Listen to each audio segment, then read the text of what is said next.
Hey, you are along for the ride with the Mad Dog and Cole. I got two number one plates. Farrell. Sand is ice without the water. Hey, stick around because we have my longtime friend and off road legend in the making, Seth Quintero, coming up next. I decided to fly through the air and live in the sunlight and enjoy life as much as I could, and that's just what I'm doing. Okay,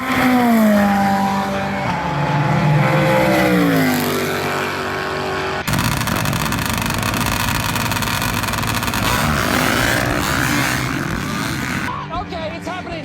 Everybody stay calm. Everybody stay calm. What's the procedure? Stay calm. Wait. Man, props to our boy Evil choosing to live in the sun and fly motorcycles through the air. What an inspiration. He might not have had the most talent, but he was certainly the bravest. Yeah, he certainly had the biggest set of cojones for sure. So, with that, we're going to get along into episode 18. We want to start it off with thanking our partners, Kicker Performance Audio, for all your marine, car, truck, motorcycle, off road, golf cart, sandrail, whatever audio needs, even personal audio, headphones, earbuds, Bluetooth speakers. Find them at kicker.com. Be sure and check out their page as we're getting close to Christmas. Probably see some good specials there. And of course, Bomber Floating Eyewear. BomberEyewear.com. Tommy the Bomber has got this stuff figured out. These glasses that I'm wearing are the Mono Series, polarized, OSHA-approved safety lenses, super cool and really comfortable, and they float. Check out all their styles at BomberEyewear.com. Let's get right to it, man. What do you think? Pretty special. All of our guests have been magical, but this is an exciting one to have on tonight. Yeah, absolutely. Hey, so here he is, off-road legend in the making. To some of us already there, Seth Quintero. What's up, buddy? Nothing much. Just getting ready for Dakar 23. Getting excited for the new year with a lot of new changes, switching over to Can-Am, and got a lot going on. So it's going to be quite the adventure this year, but I'm looking forward to it.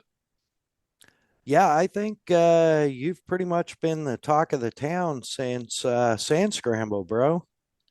Yeah, there was a lot of information that I was holding back at Sand Scramble. I already knew about a lot of what I had going on. For probably about 2 weeks before that, I had a pretty set in stone. But yeah, it's been quite the ride. I wish I could have told everybody the whole time. I didn't even tell my parents for a solid 3 months, 2 months what I was going on or what I was doing the following year. So no, it's been cool. I'm excited for all the new changes, and hopefully it all pans out in my favor. Yeah, dude. I mean, it's progression of the sport, and I know I told you at Scramble, but I am so proud of you. I mean, the way that you've handled every step of your career so far. I mean, from the time you were a little teeny kid, um, has been with dignity and class. Thank you. Even yeah, even the downfalls, man, and I know Cole can attest to that.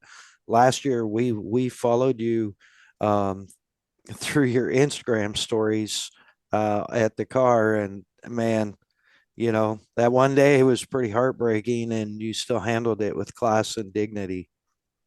Yeah, I mean, I tried. I definitely, I don't want to, I mean, obviously, just from my background and the way that my parents have raised me, I mean, I owe a lot to them of how, how I go out and I treat things the way that I do. I've just, been raised to show a lot of respect. And yeah, that was definitely tough to deal with that. But I didn't want to show anybody that, I was a quitter or I wanted to give up. Just kind of quitting is not really in my dictionary. So didn't want to back down and want to show everybody that, just don't give up. We'll just keep on keeping on. I'll be good in the end of the day. And thank God I did, because those next 2 weeks really changed my life, I'd say. Yeah, you might say that. Yeah. Yeah, it's so we're going to get to all that towards the end, but where I want to go right off the get go is you kind of hit it on the head just a minute ago with your parents, whom I love. Shout out. Amy can't see it, but I'm throwing her heart. Something I used to do every race of yours I was at. I'd find her somewhere and throw her a heart, you know. Oh So yeah. um, but that's what I want to get back to, where it started. Like, fill us in. Where did all this begin? Dang, yeah, that's definitely a tough question. I mean, I've been racing alone for 9 years now, which is pretty crazy to say because I'm only 20 years old. But I think it really all started before I started driving. I think just my family's competitive nature and always wanting to one up each other and always wanting each other to do well.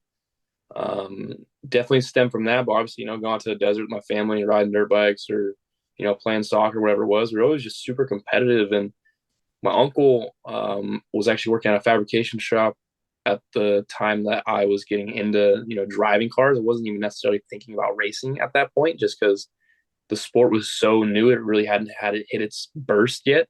Yeah. Um, I mean, I'm talking before XP1K was around and they were racing John Deere's and doing a bunch of crazy stuff. So Yep. I've been around for a long time. I know I'm young, but I've definitely been around for quite the amount of time, which is cool to say. But yeah, it started with my 170. My uncle ended up building that for me, and then did some local races at the Dirt Series. I sucked. I really, really sucked. Never won a race at the Dirt Series, and then I was racing those J1s and J2s, little trophy carts. So I was kind of, trying to keep up with them, and then we went to Works, and I think we had like 15 or 20 170s at Works all of a sudden, after a couple races that I did, and then I think almost won every single race that year. Maybe missed one, and then won the championship that year, and then went to the World Championship in 2015 and raced that race, won that race, and then I got approached by Red Bull at the Mint 400 a few weeks later, a month or two later. 2 weeks. Thanks to Joey. Yeah, 2 weeks later, Joey D brought me out to display my car at the U2 Underground booth when he was there at the time, and I got approached, and I treated this. I was 11 years old at the time. Treated this guy, like I would, somebody in my family. I had a lot of respect and shaking hands and eye contact. And I think he saw that I was. I mean, I wasn't necessarily the best driver at the time by any means. I had won a few races, but I think he saw the other side of me, the respectful side of me, and just the personal side of me, which was. I'm glad I was able to show that at such a young age. And like I said, thankful my parents, instilled the respect into me. So yeah, that's where it really started. And then he handed me a card. I freaked out, ran to my mom, gave her the card, told her don't lose it. And then they ended up signing the contract before I even turned 12. They signed it August of that year, I'd say, and I turned 12 in September. And then they surprised me on Christmas morning with a couple hats and a nice letter. Yeah, and a helmet, if I remember right. No, the helmet didn't come until a few months later. Okay. My four-wheel boss at the time actually came to my race and hand delivered the helmet to me. Okay. I remember your mom's, I think it was probably a Facebook or Instagram post that Christmas, Yep. and you opening the packages, and I cried man, like a baby. I think we all would, it's I think that's just the way it is. I think Cole, you might have a picture from the was it 14 Work Series? Yeah, let's The take a look here. championship? You can verify this, Lorin. Let's see what we got here. While I 2004. search. That's the first year that I raced Works. Yeah. No, that is That's the World Championship 2015. World Championship. That's Worlds. That's Worlds as well. Yep. There it is. That's the end of 2014. Is that 14? That might have been, yeah, it's 14. I would assume so. I can't make the screen any bigger, but yeah, for those of you, I think that's 14. For those of you like listening, you're definitely gonna want to catch this on when it goes to video next month. There's a picture of Seth and myself and his number one Works plate. And I had the honor to work with him back when I was with Muzzies, and saw a lot of saw a lot of good in the kid, you know, a lot of smile, a lot of heart. And so anyways, all right, Seth. So take us Oh, from is that it? that's it. I don't know how to turn the background off. Oh, wait for it. It was 2015. Check 15. Right that here. out. There it is. I Yes. got I got BIT trophies. I got Rally Raid trophies, World Championship trophies, Men 400 trophies, the OG UT World Championship trophy, more Men 400 trophies, Patriot Series, Works races. I've got a lot going on over here. That's awesome. That I is so actually, awesome. somewhere around here, I still have that big check that I got. And I remember it to this day. It was a Muzzy's check for one free exhaust system. And I gave it to my parents to get an exhaust for their XP1000. Yeah, I remember that. I remember Yeah. that. That was from Worlds, right? Yes, that one was Yeah. from Worlds. Yeah. So that was so 15. So that was really early in 15. So I think I got an email or a phone call from your dad back in 14. Um, after Joey D, and shout out to Joey D, one of the original OGs, man. Um, the I think he said, "Hey, you know, I know these people. This kid seems like a good kid. You might talk to him." And so I think I got an email, and then I had a phone call with your dad, and I was like, "Man, absolutely, this is, uh, you know, this is the future, and I want to be a part of it." And so I think we jumped in pretty early in the program, and we are very blessed. You know, on that 15. I mean, I want to get back to the rest of your story, but on that 15 UTV Worlds, I remember I think you I think you got the whole shot. Oh yeah, I have a And photo. Of him.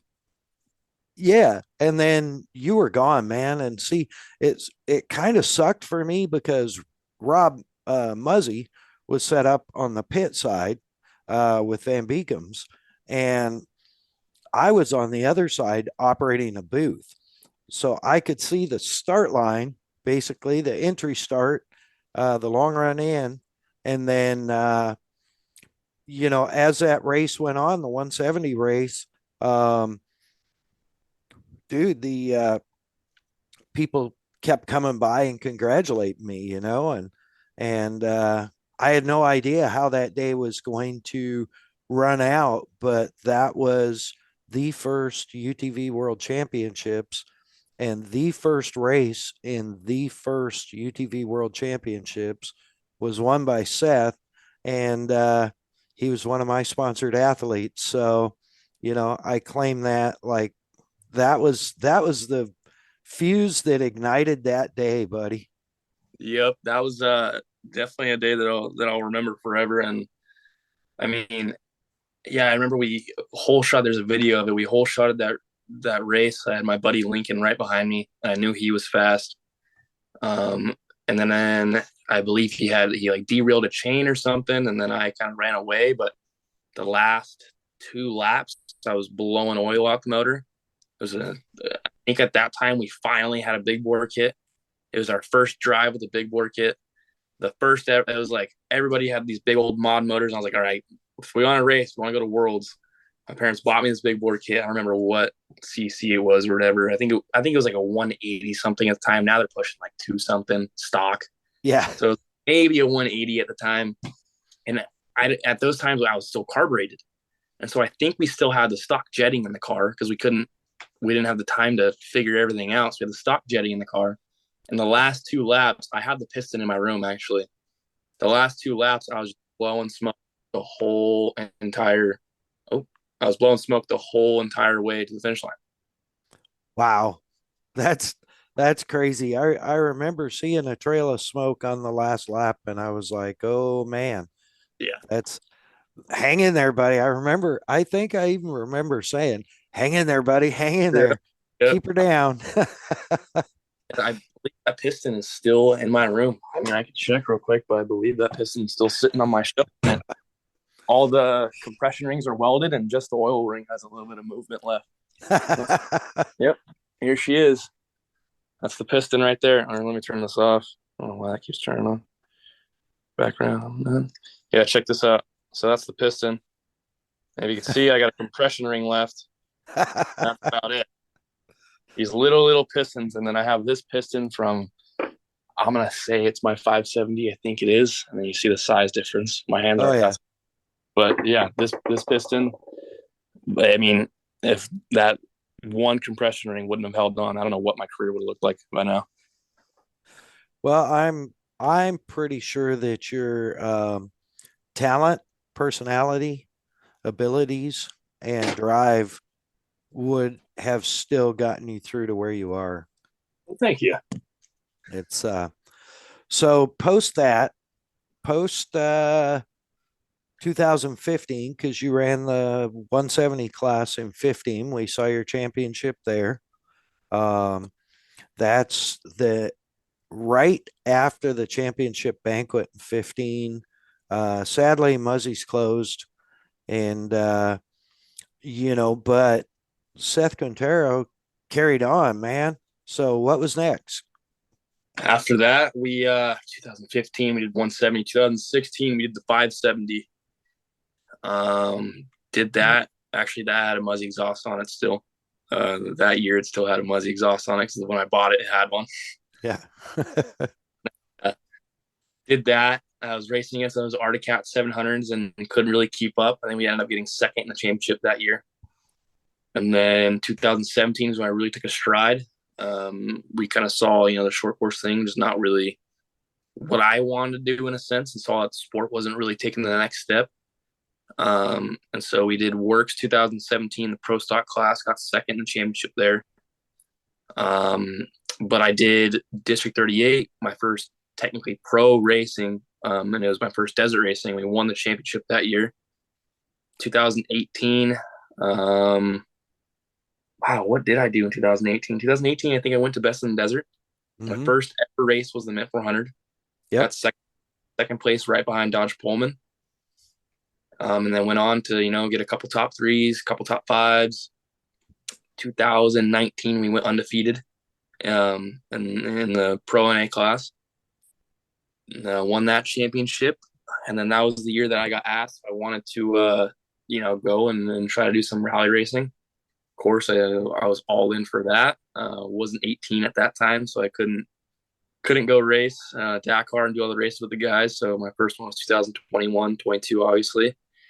But yeah, after 2020, I haven't had too many crazy changes except for this year. Just been focusing on rally raid and trying to do my best at that. Obviously done some best in desert races and turbos and the sand scramble, those scramble races and these one-off races. Lots of content. Racing has kind of been on a hiatus in America for the past, I'd say, year. Not really a hiatus, but I've just been kind of having a bad streak the past 2 years out here. I think we've only gotten, like 3 or 4 top fives, unfortunately, but just kind of moving to that turbo class, had a lot to learn, not necessarily driving wise, but figuring out the car. So been doing, trying to just take that next step. And I'm in a, fortunate spot to where the sports that I've been involved in, I've been so young, I've been a part of the big push and been with the sport as it's growing, which has been a lot of fun.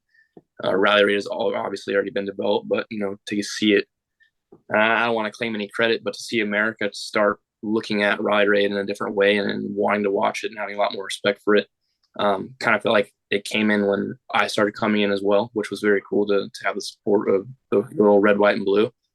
So yeah, I've just been kind of just chugging along, and I don't even know what's next because the next step is I'm only 20, but the next step is I can't really get any higher than that. So right.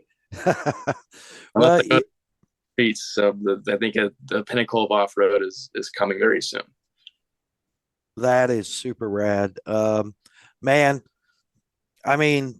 everything from 170s, 570s, works, desert. Cole has a picture somewhere of your very first production 1000 race, your very first race in a 1000 car.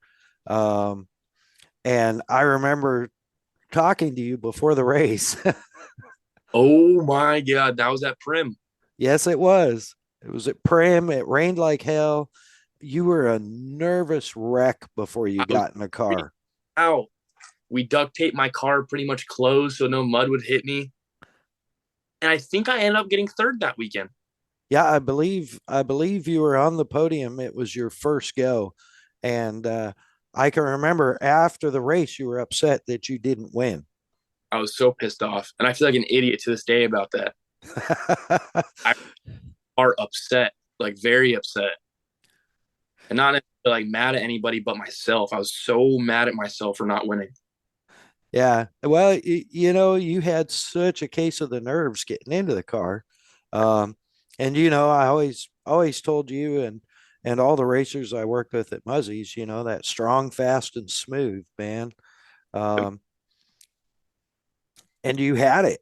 I mean, you were good. I would say your first jump into a production 1000 car, stock 1000 class car, um, a podium's not bad considering the competition you were with at that time. Well, I mean, we had Piplick in my class. We had I think Ronnie was in my class. We had a lot of really fast dudes in my class that year, Yes. like the big dogs. And that was the first time I ever even drove a 1000 was that race. Never got to drive one before. And I remember that was a double header. We had two races that weekend. We raced on the Lucas track and raced on the short course track. And my first ever 1000 race, I think it was third or fourth lap. I started probably 15th, way in the back. I remember coming up to the front. I'm probably in like sixth at this point, and two cars hit midair over the tabletop in front of me and start tumbling, and it throws me off the tabletop. And I remember that. I will always remember that because that scared the crap out of me. I went back to like 15th, and I think I stayed in like 10th for the rest of the race. I was like, not taking any risks. And then the next day, we ended up getting third in the desert race, or not desert race, the moto track race. We folded a radius rod the last lap. I had to just drive as hard as I could to try to keep in third with one less radius rod. But yeah, I was a nervous wreck. I kind of miss that feeling because I don't really get that feeling anymore. The old veteran now. Yeah, I haven't had that feeling in a very long time. I think those works races were just something else too. Those starts, there was always carnage on those starts. I mean, we had 20 guys going into one turn that was meant for two dudes on a dirt bike. And so it was always carnage going into those corners. I think that's why I was so nervous, was always just the start. After that, I was completely fine, but the starts would just kill me. Well, and bro, it was like the world championships, that was a dead engine start. At the time, it was the only UTV race that was a dead engine start. And those stressed me out more than you guys even. Yeah. Those dead engine starts were definitely something else. I always hated them, but I was always so good at them. Reaction times were just good, but I always hated them. I'm like, dang, like just let me leave my motor on. This is one less thing to deal with. But yeah, 2015 Worlds, I think, was the first dead engine start that I ever did. But I would say you understood the assignment. Yes, I did. I think I understand the assignment. Yeah, that's pretty rad, man. So we're gonna go in. So let's go into going from a side by side to, I guess technically the OT3 is still a side by side for classification purposes, but it's in essence it's a turbocharged motor, which you're used to by now. But I know you had different regulations for rally raid over Dakar, and you had to shift it, and you had a co-driver in your ear the whole time. So, give us some of that from the first year, which was 2020, 2021. 2020. I was driving in 2020, didn't race until 2021. Right. Yeah, no, that was people ask me all the time like how that went, and the easiest way to explain it is just like they're all UTVs. I mean, the car that I was driving, the OT3, was a T3 vehicle, which is a prototype vehicle with the same amount of power and same restrictor as any other UTV. but with a prototype chassis and whatever motor and, drivetrain you wanted to choose. So ours was, a one-off chassis, slammed to the ground with a little travel on 30s, had a VW motor in it, a 1 liter, had an H pattern in it, and it was just a handful to drive. It wasn't big at all, but to get that thing to go fast was a struggle. Like, we had to really work those things. But coming from, I never even had a GPS desert racing. My first couple years in the NA car, I never even thought about putting one in. Mostly because I didn't come from a lot of money, and at the time we weren't, the wealthiest of families. Still not the wealthiest of families. Obviously, my parents are doing well, but that was just one of those things that didn't seem necessary to spend that amount of money on. So I was like, okay, well, we'll figure out how to drive without it. And then so, never drove with that, but I think that helped me a lot because in Rally Raid, we don't have any GPSs either. We have what's called a road book. And, they just read off of a piece of paper and try to figure out where you're going, and then you follow a compass for X amount of time. So I think that helped a little bit, but going from having nobody talking to me to somebody talking to me 24/7 was definitely a little bit of a struggle. First, I'm like, oh my gosh, please just stop talking. I'd get frustrated, but now I'm like good enough to like tune out the stuff that I don't really need to know. And my co-pilot now, who I've been with the whole time, he knows now what not to say with the information that I don't need and information that I do need.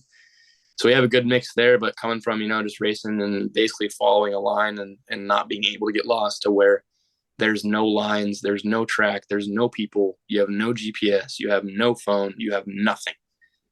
That was definitely an awakening, I'd say.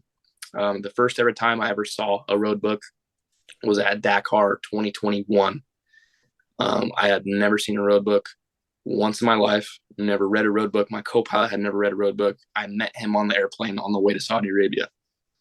We got in Dakar 2021, and I knew I could figure out how to drive the car good enough to be a top 5 guy.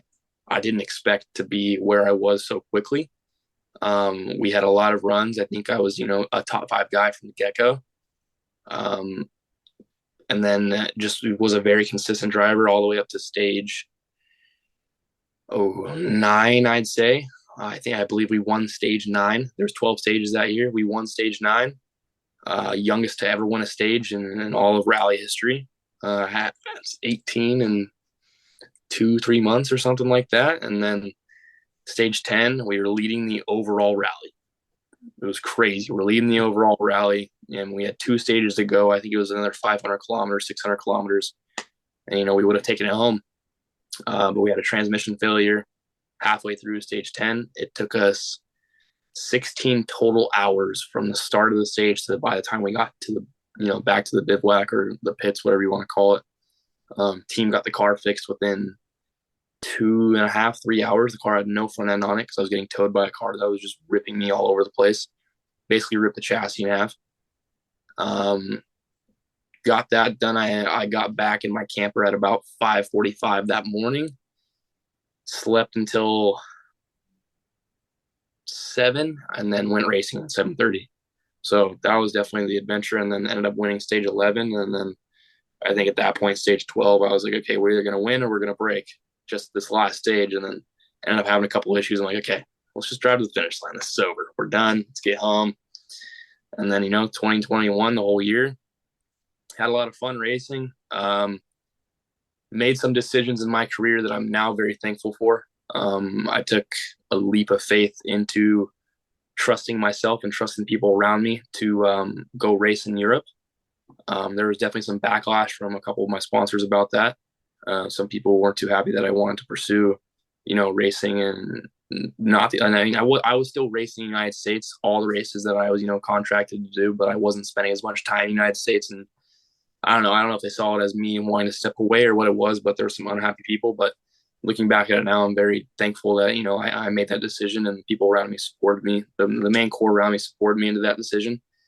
2021 had a lot of fun, won a lot of stages. Didn't get any overall wins or podiums that whole entire year just because we were dealing with so many issues with that car.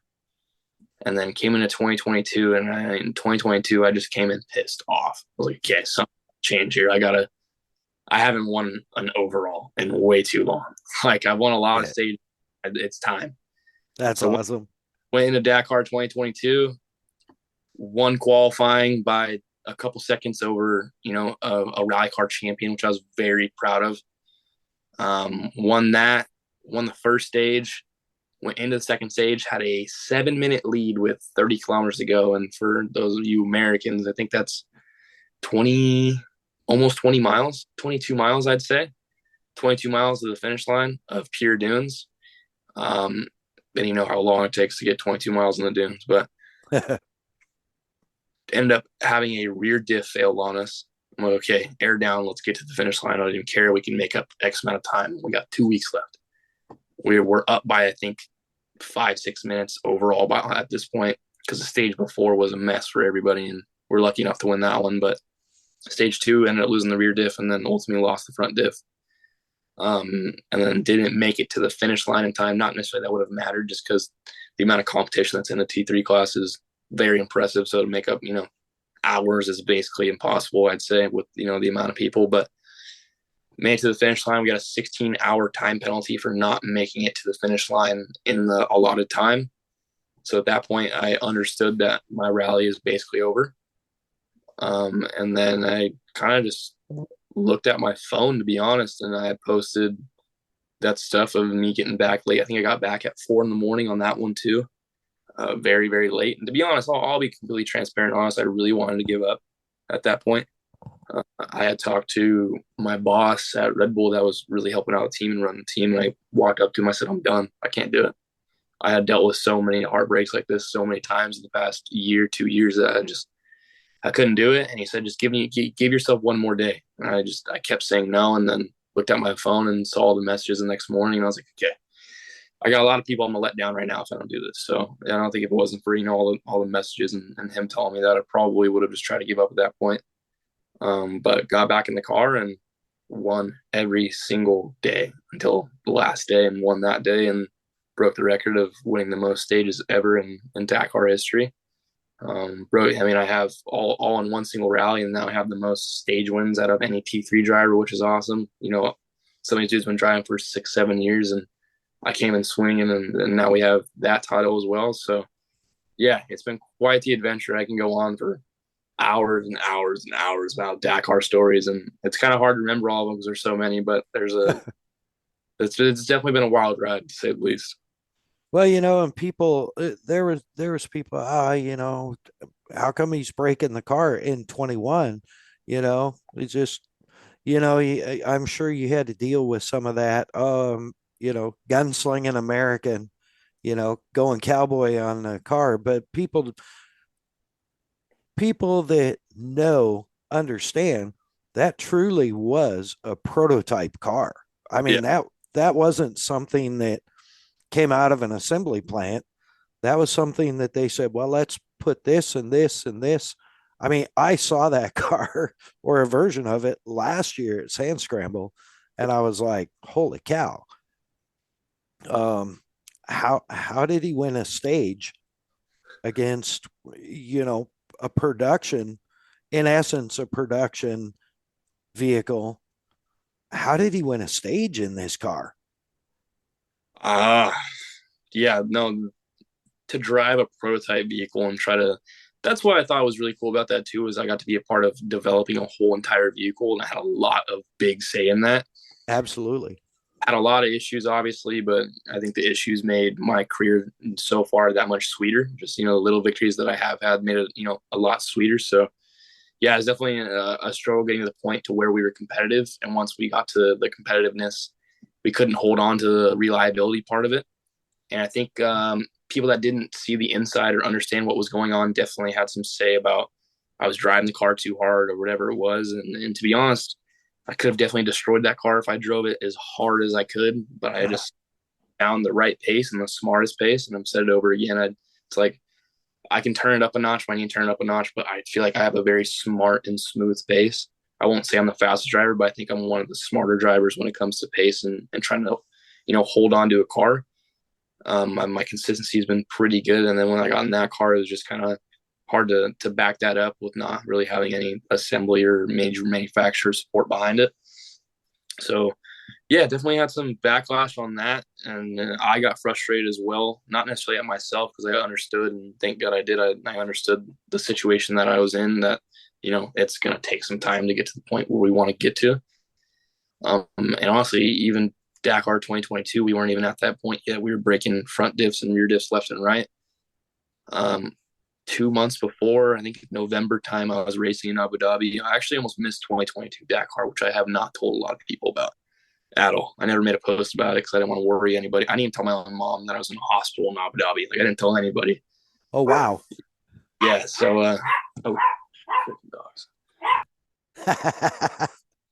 That's fine. But I was sitting. I'm gonna close this door. We're But I was sitting. We had that race in 2021 Abu Dhabi, and ended up breaking a rear diff in the middle of the stage. And I didn't really know too much about Fremo diffs or gearboxes or anything, but they put the parts in the car to rebuild the diff. So I sat in the dunes for an hour and rebuilt a whole entire diff to get to the finish line, which was pretty cool. I could say I did that, but I ended up opening up the stage. I think the following day or a couple days, whatever it was, I ended up opening the stage in front of all the T1 pluses and everything because we were racing the 2022 classification, which wasn't a lot of change. I think it was 5 kilometers more, and there's just like a couple little changes. And we were leading overall out of the bikes, out of the T1 pluses, out of the T1s, everybody, all the way to the refuel. And about 5 kilometers for the refuel, we ran out of fuel. While stage, and I think that opened a lot of people's eyes. So that I was like, okay, he's committed to the sport. He knows what he's doing, because to open a stage like that and to be leading overall is, the people in Ride Raid know it's a feat that not a lot of people have been able to accomplish. Almost got to the refuel, ran out of fuel, and I was like, okay, well, there's no point of we were just testing at this point. We weren't going for a run, so I'm like, okay, let's just pull out. Let's get back. Let's get everything dialed in and reassess for tomorrow. And my boss ended up coming down. I was like, hey, no, I need you to prove what this car is made of. I need you to help me. I'm like, okay, great. Filled up the car, went it back out, and they were testing a new prototype knuckle that was 300 grams lighter, which is absolutely nothing in the off-road world, right? Right. Grams of the knuckle. I was probably going about 85 miles an hour, I'd say, over just a little floater. Wheels didn't even leave the ground, but just kind of floating down a hill, and didn't compress that hard. But I actually have some crazy pictures. But the knuckle snapped and fully shoved me underneath the sand all the way up to my steering wheel, just a shovel. And I've got some crazy, crazy photos of that. It just shoveled me, grabbed the skid plate, and shoved me underneath the sand. And my Hans device, the way that it works is just the harnesses go over my Hans and hold me. They slipped off. I hit so hard, my seatbelts ripped off my Hans. My face smashed steering wheel, and my neck compressed so far down that it pulled my lower back down with it. And I bruised 2 bones in my neck and 2 bones in my lower back, and almost spent the night in the hospital in Abu Dhabi, and wore a neck brace for 2 weeks after that. And then showed up to Dakar with a stiff neck and went and did what we did. Went and opened a can of American whoop ass. Yeah, exactly. But I don't want to tell anybody about that because I didn't want anybody to be like, I didn't want any excuses. You know what I mean? Like I didn't want to show up and be like, oh, he's got a hurt neck, this, and that. Like, no, I'm going to show up. I'm like, I promise I'm healthy. I don't know what you guys are talking about. I'm healthy. I'm ready to go. But I was very far from it. Well, that's serious respect. I mean, Cole's raced a lot. Obviously, I've raced a lot way back in the day. And, I can remember getting on the bike about a week after having a major concussion and being knocked out for 45 minutes. And I couldn't tie my shoes, but I could ride a bike on the road. I could twist the throttle and bang gears and hang a leg. So it's like, nah, I'm fine. So I'm all good. Yeah, super respect there, man. Just we've always joked around, but I've always sent you and a lot of quote unquote my kids, if you will. And when you're having a tough day, I I send that hashtag keep digging Yep.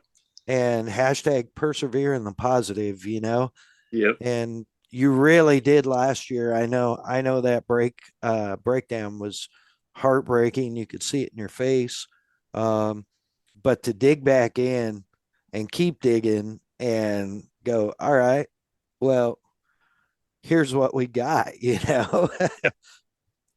Couldn't do much more than that. I mean, the only thing that we could have done is not broke and won every stage. So I'll take it. I'll take all but one. I'll let my teammate. He can hold on to that one that year, but this year I'm coming. There's 15 stages this year, so I'm coming and swinging for the 15. No more 12. I'm coming for 15. Well, and really, you're not dealing with a prototype car, and that's part of the big news. And Sand Scramble is, you know, um, for anybody that's been living under a rock, Seth has joined the factory Red Bull Can-Am off-road team for Dakar this year, and for the year, for everything, as I'm understanding, right? Yeah, so I'm hopping on with Can-Am this year, which I'm very thankful for. It was the right decision for me, and they want to see me excel past what I was already doing. They want to see me get into a T1 to where I've worked with other people that I've definitely gotten held back a little bit a couple times, which sucks to say, but I'm excited to continue this adventure with them and be more of a brand ambassador with them.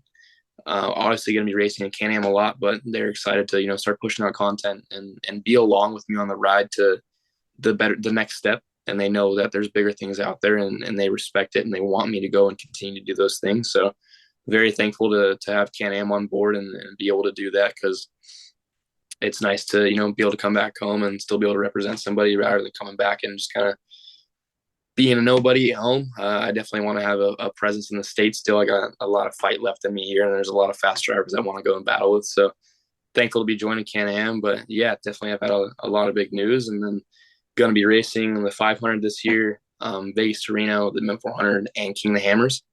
Also while doing the 5 international races, and then I'm going to be doing somewhere between 2, 4, 6, 8 scramble races. Going to maybe compete for that championship if I have the time, but I've got at the minimum, I've got at the minimum 12 races this year.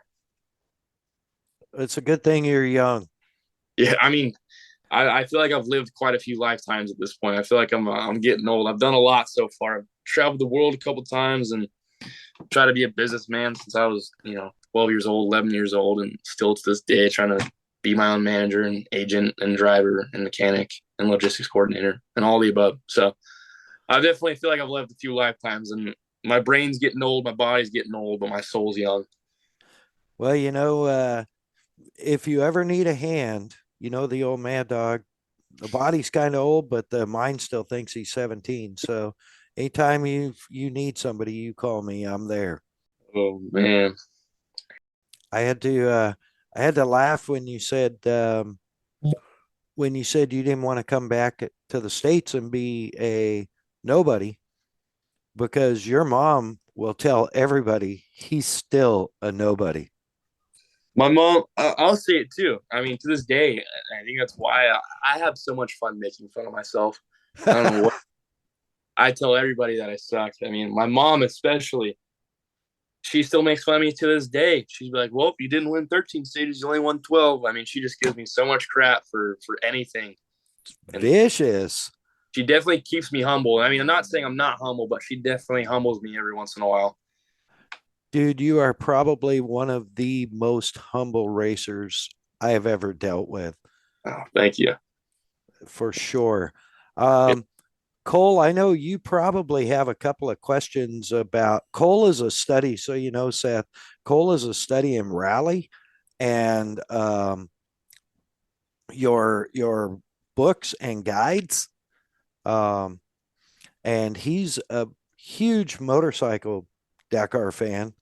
And before I throw that to you, I want to say, from the time you probably started racing, from when I was that age, we used to watch Paris Dakar on Wide World of Sports on ABC.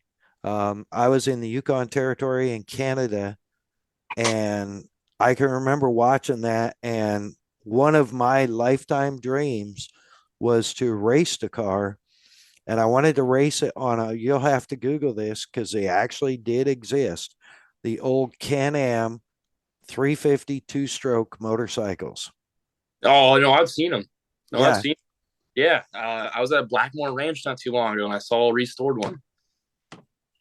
yeah, and there was some that there was a guy up in Whitehorse that had a 350 that had a 500 big bore kit, Oh and Jesus! I was going to ride it one day, but I couldn't touch the ground with either foot, and he wouldn't let me ride it. So, Oh uh, what? but it's what once I got a little older, I was like, oh man, I got to do Dakar on a BMW. Um, but no, Cole and I are constantly sending each other pictures of the old Elf bikes and any of the new Dakar stuff. Of course, Team America, Ricky, um, Cole, go ahead and get. I know you had a couple of questions there on the books and stuff. So I'm My burning question, Seth, is growing up in America, we have no use for road books. I mean, the closest thing is if you go down to, Nora, which you can almost argue is sort of a play race, or if you did the Baja Rally, something like that. But here you are, you're signed on to Dakar, and you've never seen a road book, like you said, until you've hit the deck there overseas. Who sits you down and explains how to read one of those things? Because it looks like an alien language until you know. Nobody. That's what I was Really? put up to Dakar completely blind. Nobody taught me how to read a road book. All I could see was red exclamation points for cautions. I could see how far we were into the stage because I was just trying to figure out where we were. And then I could see numbers. I didn't know what the numbers meant. And I saw a bunch of drawings. I know what the drawings meant. And then CH, LZ, did a bunch. I remember we first raced and we hopped onto the highway. I'm like, what are we doing on the highway? Oh, yeah, we gotta go. He's like, we're gonna drive 3-4 hours right now to the start line. I'm like, oh my god, what is happening?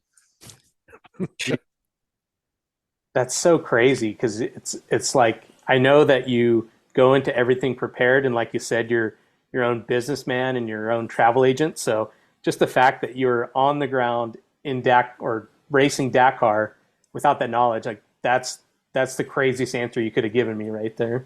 It was the most stressful thing ever. I was like, we're gonna get lost. The first stage, I think within 5 kilometers, we got lost and got a flat. It's like we gotta figure something out quick here.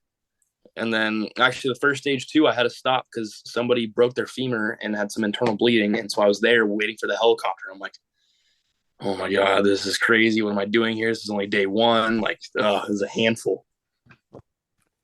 See, that's what's so crazy about Dakar is because it is so much mileage, so many kilometers that so many things can happen, right? So that leads me to my next question. And I kind of have a premonition of what you're going to say.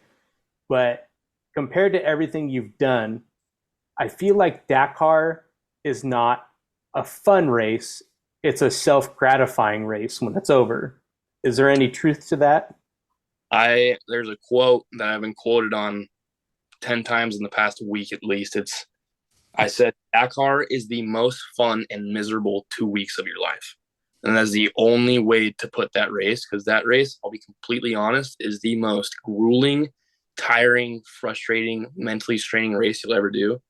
And then you get to the finish line and you're like, wait a minute, I want to go do that again. Like, I just did 7,000 miles, 8,000 miles in 12 days. And we won this and won that and won this. Like, I want to go do it again. Let's go. Like, next week, let's go. Let's fire it back up. Then you get to, you're like, oh my God, why did I do this again? And then all right, time for another one.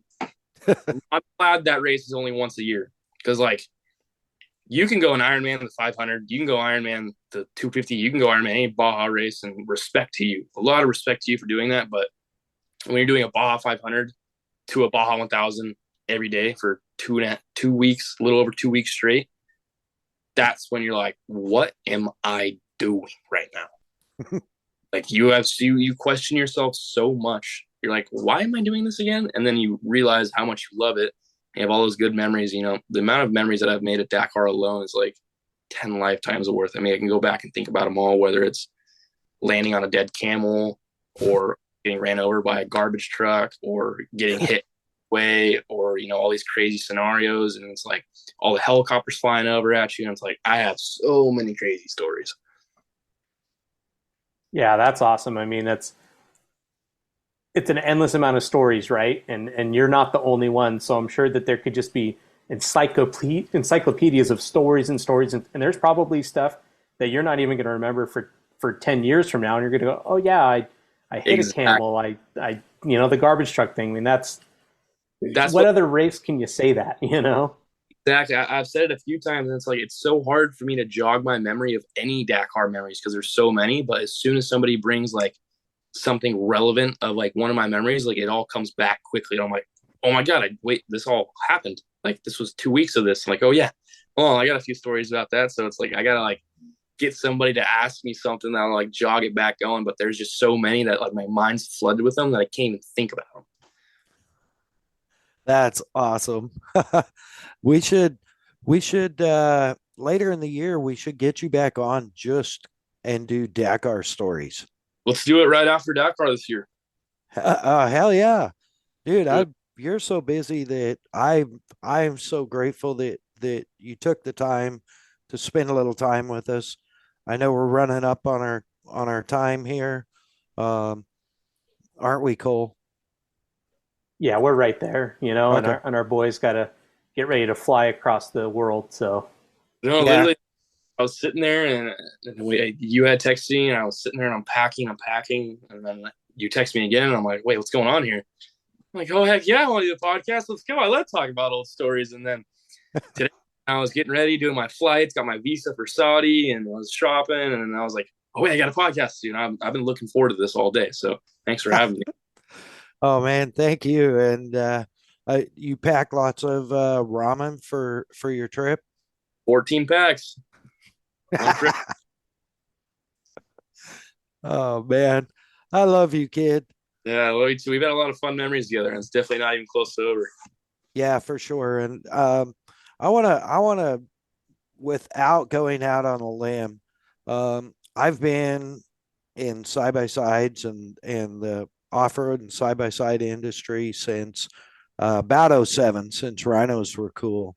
Um, and I want to tell any of these kids that are racing 1000s now that started out 170s 5 years ago or 2 years ago or whatever, any of these kids that are racing 170s now or 200s, you owe this young man a lifetime of gratitude.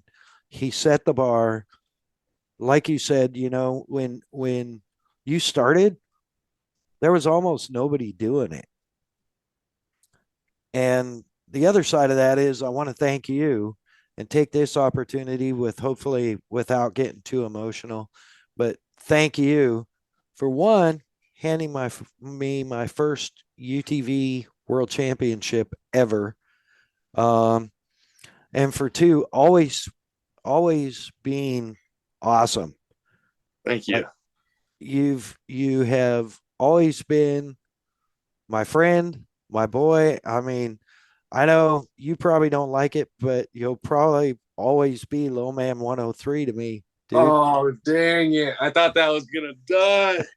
You're I thought it was you're going forever. you're taller than me now, I think. Oh, Um, man. but no, I want to make sure that everybody in the off-road industry, all those dads out there that are listening that have their kids racing 170s now, you owe this kid a big thank you for everything from being smart, being well spoken, bringing sponsors into your program at 11 years old, and being true. You know, it's a true friend. And I respect you so much, young man. I Thank you. am so very proud of you. We're going to sign off, but not before you thank all your sponsors and give them a shout out. Yes, I mean, first off, I'd like to thank you guys and you especially just for have my back since day one and not looking at me different. No matter what I've done. It's been a long, fun journey, and I'm thankful enough to call you family throughout this whole journey. But yeah, I mean, obviously I want to thank my whole family and my mom, my dad for, giving me the opportunity to do this and instilling, the respect thing and all that into me for so long and to this day. But a lot of my family I want to thank, Red Bull, Can-Am, BFG, KMC, Motul, J1 Breaks. I mean, all the guys that are in my corner and been in my corner for so long. Even anybody I'm forgetting, where that's like, even the people that have been with since day one, you got like Rugged Radios, Benchmark, CMI, VP Race Fuels, 40 Parts. I mean, a lot of the guys have always stuck with me for so long, and I'm so thankful to have them along with me on this journey and to be able to bring them along with me on this journey. So yeah, that's really all I gotta say. One last message, I guess, from me is like, to all you kids out there, I feel like I've been in a fortunate position to kind of show some of these kids the way. And that's what I've always wanted to do. I've always been all about the youth, and I want to see the youth, come up right behind me, because I've been in a really awkward phase to where there's not a lot of people around my age, and I've kind of a lone wolf when it comes to that aspect. And I want to be that person for the younger generation to be able to step into the bigger generation and speak to their idols, because I know how it was when I was, 10, 11, 12, 13 years old, and I had nobody around me. And the only people that I could talk to was for me to grow big enough balls and go and talk to my idols in the sport. And so I want, all the kids that are listening to know that you can send me a message on Instagram, text me, do whatever, and I'll always be there. I'm not any different than any other 20-year-old kid. You could always send me a message, and I've been fortunate enough to kind of create this avenue for a younger generation to follow and walk right through. And I've definitely had some struggles throughout it, but I'm thankful I had those struggles, so a lot of the people didn't have to deal with those struggles and the questioning. But yeah, that's really all I gotta say. Thank you guys for having me on. I love talking about these stories, and hopefully after this Dakar we can hop back on and talk a bunch more. Dude, I would absolutely love that. Uh, for all of those listening that don't follow Seth, it's Seth Quintero underscore 103 on Instagram, SETHQUINTERO underscore 103. Give him a like and a follow. Man, you won't be disappointed.